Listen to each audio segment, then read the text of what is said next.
What's up, gamers? My name is Baby Smooth, and today I'm going to tell you all about gems. Now, before we begin, I'm just going to give you the reason that you should listen to this guy in a bathrobe and fake sunglasses. I recently hit Grandmaster, and I've played over 300 hours of this game, if you include beta time.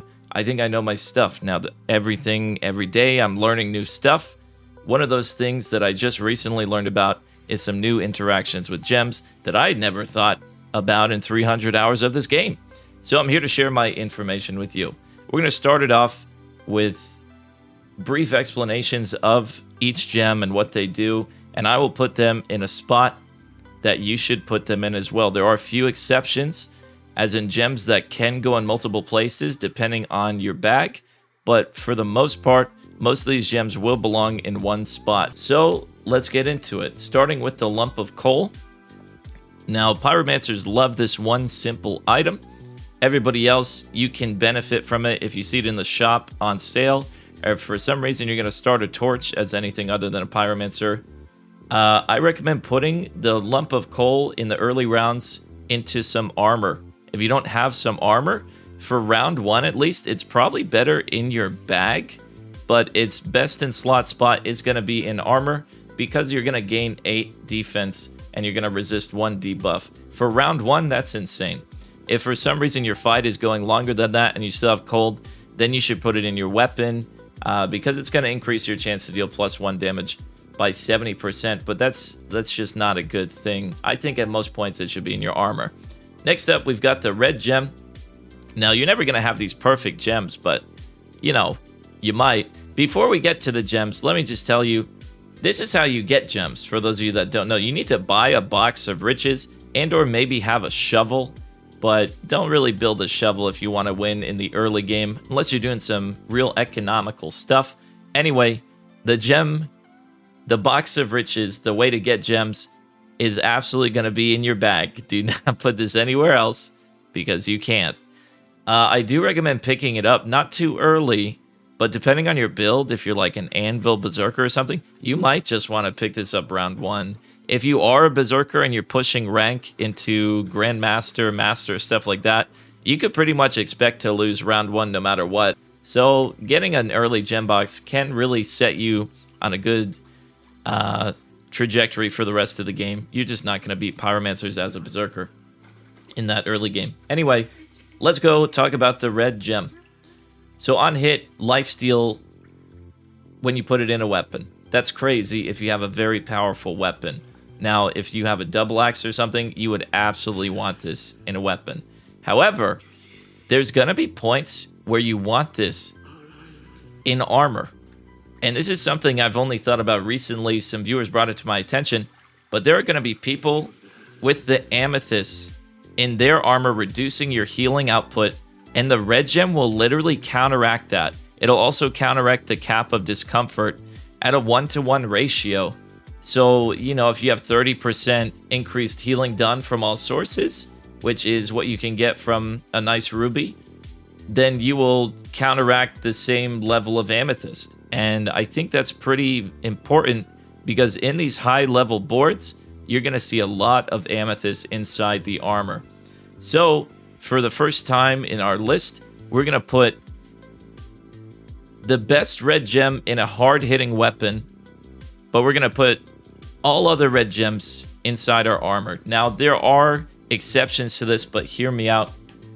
Trust me, if you have Vamp or something, it might even be more beneficial to put more red gems in your armor than your weapon and stuff like that. It's just going to be something you have to feel out, but really just pay attention. Really just open your eyes after every match, maybe go to healing done, and see if you're benefiting more from it in your weapon or if it would be better in your armor. Now, you can't predict if the enemy's going to have these amethysts. You'll really only see it on Berserkers. Pyromancers don't believe in gems. So just get lucky deciding where you put it. But I do recommend a big one in a hard-hitting weapon like the double axe or something. If you don't have a double axe, then I would just put it in your armor because you're going to be healed from goob and stuff like that. You want to make sure you get those heals. Enough about red gems. Just cutting in real quick to remind you guys not to always merge your gems. You're going to be losing about 5% of value every time you merge a gem. assuming you could be placing them. The only time you want to merge a gem is if you have no other space on your items. You're definitely going to want to merge those pink gems to become stronger, the red gems to become stronger, stuff like that. You can leave yellow gems unmerged in your bag, and they'll be just chilling. Anyway, back to the video. Sorry about that. On to the blue gems. The blue gems are very interesting. There's not many builds that would be putting this anywhere, actually. But if you do have a big old blue gem, you're definitely going to want to put it in your weapon. You don't gain very much from putting this in your backpack. It's just going to inflict a little bit of freeze. And you definitely probably aren't going to gain enough mana to warrant putting this in your armor. So it's really just a sealed deal to put a big old blue gem on your weapon. Maybe even 2 medium blue gems if that's all you got. Because we live in a meta where crashing through somebody's defense is awesome. Crashing through somebody's armor is going to be incredibly valuable. I recommend having, if you ever see a perfect sapphire and you are a weapon-based build, you got to pick that up. You got to get it. So many people are rocking hundreds and hundreds of armor values, and nothing feels better than just bonking through those and winning the game. Next, we've got the topaz. This is also an interesting thing. I don't really recommend putting this in your armor. I think that's the one place I wouldn't put this. It depends on your build, obviously, but most builds are going to want this in their bag or in their weapon. And that's very much reliant on your stamina. So you need to pay attention to if you're honking. If you have a very stamina-intensive weapon, you're probably putting this in your bag for the stamina regen. It can get up to 50% base stamina regen. And that's like a lot. That's a very high value, by the way.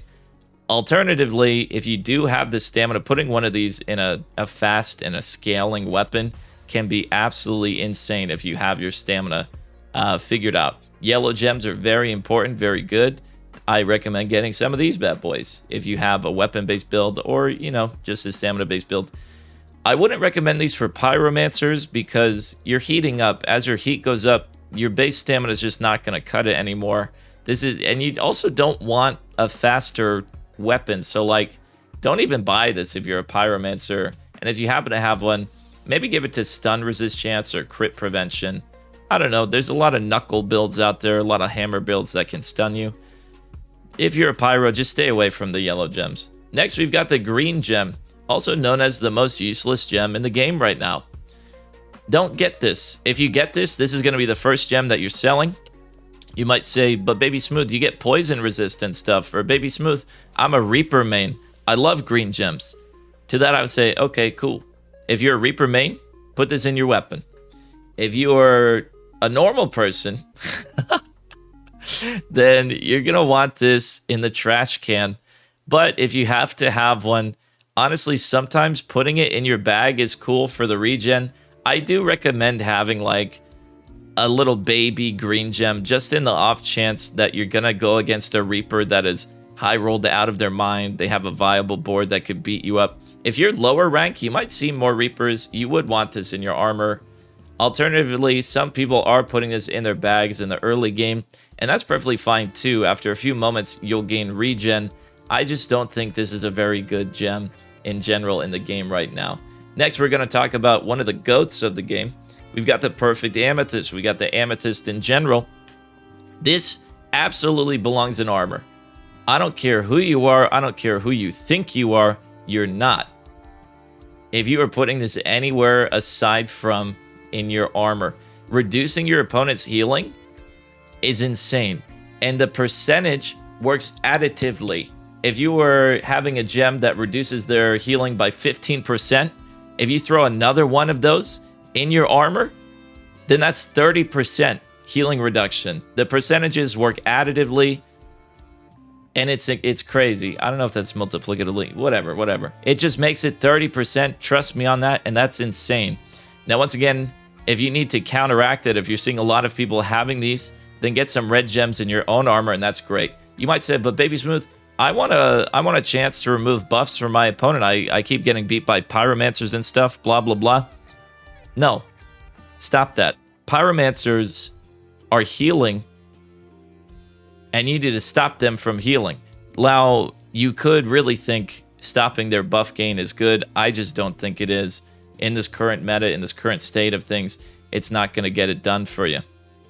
Next, we've got my boy, Timothy, if you will. Now, Tim, a lot of people are misusing Tim. If you put it in your weapon, you got a 50% chance to steal a random buff.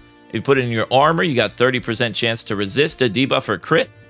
And if you put it in your backpack and your opponent drops below 30% health, you're going to heal for 50 and gain 5 in power. Knowing all this, where would you put a Timothy? I'll wait. I think most people use this incorrectly. Here's my answer. In the early game, a Timothy in the bag goes so hard. If you have a reason to get your opponent low, healing for 50 and gaining 5 in power is so crazy. There's a lot of builds that would benefit from this an immense amount. We're talking hammer, we're talking knuckle berserker, we're talking anything with multiple weapons. This is just a crazy item to have in your bag. Having only a 50% chance to steal a random buff is a rather weak effect, because even if your opponent's gaining buffs, the odds that you steal something like mana or, one spike or just something useless is pretty high. Now, you could steal a vamp, and that would be pretty cool if you had it in your weapon, but at least in the early game, it's 100% in your bag, in your backpack. Now, there's also that 30% chance to resist a debuff or a crit to consider. I think around the mid-game, if you put this in your armor, you could survive the pyro one-shot builds that are plaguing the ladder right now with their draconic orbs, but you might just still want it in your bag. I think the bag is the best spot. I totally made this wild card, baby, for Tim, but I think in the bag is the best answer here. Until you get to like uber late game, then maybe in the weapon is the way to go. When the 50 heal just doesn't really matter that much, and the 5 in power just doesn't matter because you've outscaled that. Maybe around like round 11 or 12, it would just go in the weapon. But in the early game, we put our Tims in the bag. I guess for that purpose, we'll put him in wildcard after all. Next, we've got the Corrupted Crystal. Guess where this one's going to go? When your opponent drops below 30% health, deal 50% damage. Armor and other sockets, or you're going to deal 7 debuffs and gain 6 armor. You gain 6 armor for each 7 debuffs inflicted, rather. And every 5.5 seconds, you inflict fatigue damage if it's in your backpack. There's one place we are not putting this bad boy. It is in our backpack. There's one specific build that will be putting it in their backpack for periods of the game, and that is going to be the Pyro Lantern build, just because they need cursed items, dark items behind that lantern. But everybody else, you're going to either put this in your armor or your weapon. Let's put it this way. If you have a big weapon that goes boom boom, you're going to put it in your weapon. If you are a Reaper for whatever reason, or somebody that's inflicting a lot of status debuffs, like maybe even one of those Rangers with the rats, and the rats made me crazy and they put me in a rubber room, you're going to put that in your armor if you want to survive a bit more. But even the rats builds, they might just want it in their weapon. So remember, Reaper, put it in armor. Everybody else, put it in weapon. The amount of damage that you gain from this bad boy almost makes it worth its gold value if you're a berserker or just have a big old weapon. I really recommend these things. I think they're a little unsung hero. You're dealing plus 50% damage, people, and that's crazy. You just have to get your opponent to below 30% health to activate it. So I don't like buying these for full price unless I have not much board space and I have a big old weapon to put them in. Next, we're going to talk about the hot coal. I guess we should have talked about the burning coal earlier, but anyway, if you put it in your weapon, you got 12% chance to deal plus 6 damage and gain 1 heat. That's pretty cool. If you put it in armor and other sockets, you're going to gain 15 armor at the start of battle and resist 3 frost. Resisting frost isn't really worth it to me. If you put it in your backpack, after 5 seconds, you're going to gain 2 heat and cleanse 3 debuffs. Now, to me, this is absolutely either in the weapon or in the bag. Now, a lot of people will be putting these in the bags. Cleansing 3 debuffs is pretty cool. Gaining 2 heat right off the bat is pretty cool. But if you have no gem in your weapon, you're totally going to want to put this in there as a pyromancer or something. I do think this mostly belongs in the bag. The 12% chance for plus 6 damage and gaining 1 heat. is a bit redundant in Pyromancer builds, and maybe not necessarily that great in other builds. That 12% is pretty low. You're better off having other gems in there. But if you have no other choice, it could totally go in your weapon if you have no other choice. Another note about the corrupted crystal is that you'll find a lot of pyromancers using these in their weapons because their weapons are kind of scaling and they're just bonking really fast. I do think that's a good spot for them. So pyromancers put these in weapons as well, generally. Next, we're going to be talking about these 3 runes. Also, I meant to put this yellow in the bag. If your stamina is low, remember, put the yellow in the bag to increase your stamina regen. Don't really put it in your armor. Next, we're talking about these little things. These are only from the shaman, but hear me out. If you ever buy a present, you're going to see one of these, so you might need to hear about them. First off, the Badger rune. On hit, you're going to trigger 3% faster if it's in a weapon slot. If it's in armor, you're going to, during battle rage, reduce damage taken by 7. That's going to be useless for everything that's not a berserker. And if it's in your backpack, items use 10% less stamina. This one is pretty straightforward. If it's in a fast weapon or a scaling weapon, that scaling weapon is going to scale faster and better. If it's in an armor, it's going to make you take very close to no damage if you have a correct build in battle rage. And if it's in your backpack, you're going to save a lot of stamina. You know where you need to put this during your game if you pay attention to your heart. With the Badger rune, you just have to listen to your board and see what your backpack wants. You have to see where to put it, because only you will know if you have the stamina issues, and only you will know if you're going to get smacked around. If you have a battle rage, it's a good thing to put in armor, but I think priority number 1 is going to be in a scaling weapon. And if you don't have the stamina, I would put it in the bag. I would reserve putting in the armor for some very special builds that have very long battle rages, but it could be incredibly powerful if you have about 2 or 3 of those collars that increase the length of battle rage. Anyway, I'd say in the weapon or in the bag is a good call for most people. Next, we have the Elephant rune. Now, the Elephant rune, on hit, you have a 25% chance to stun for 0.5 seconds. The cooldown is 3 seconds. But fun fact, you could put this on multiple weapons if you have multiple weapons and multiple Elephant runes, and they would all have a separate chance to stun. That is the dream. Your opponent will never get to move, and you can't lose if they don't move. Armor and other sockets, you're going to have a 40% chance to resist debuffs for 4 seconds. That's kind of terrible in the current meta. I would not recommend it. It could be useful later, but right now, Backpack, maximum health increased by 40. Also don't recommend it. This one's a no-brainer. This is only going in your weapon. And if you do anything else with it, you're trolling. But if you had to do something else with it, I suppose in your armor would be okay. Now, if you have a very bursty build and you're afraid of the rats, I suppose that you could put it, in your backpack would be okay. But if you're afraid of the debuffs, I suppose you could put it in your armor. I don't think the first 4 seconds of the fight are going to make or break you unless you're just a really weird build. I think in the weapon is the place to go with this one. Next, we've got the Hawk rune. Increase crit hit chance by 15% and critical damage by 15%. Armor and other sockets, you're going to gain 40% chance to resist blind. Backpack, every 4 seconds, you're going to inflict 1 blind. So this is a very interesting item in the current meta. If Shaman were a bit stronger, then this would be a wonderful answer to the rats that are plaguing our streets, but it's really not. I mean, it's mostly going to be a weapon play, but if you find that you are going against a lot of rat boards wherever you're at, absolutely put this in your armor because it's going to resist those blinds for 40%. That's crazy. So if you get 2 of these, you're basically unable to be blinded. In the darkest timeline, the timeline where Berserker has to be building for only rat builds. If rat builds are the only builds in the world, like goobs are everywhere, get 2 of these Hawk runes, just get lucky. Put these in your armor, you will resist 80% of blind, and you'll have a nice time. So that's it from me. Things to remember. Put your red gems in your armor as well as your weapon. Only if your weapon's huge should it be in your weapon over the armor. If you have enough stamina, get your yellow gem in your weapon. If you don't have enough stamina, get it in your bag. Everything else is pretty much set in stone, I think.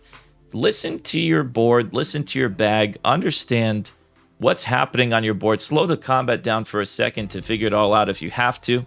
And if you have any more questions, you can find me on Twitch at twitch.tv/babysmooth. It's in the description below. Thank you guys so much for watching, and I hope this answers some of your questions. If you have anything that I might have missed, feel free to leave that in the comments below, and I appreciate it. See you guys. Have a good one.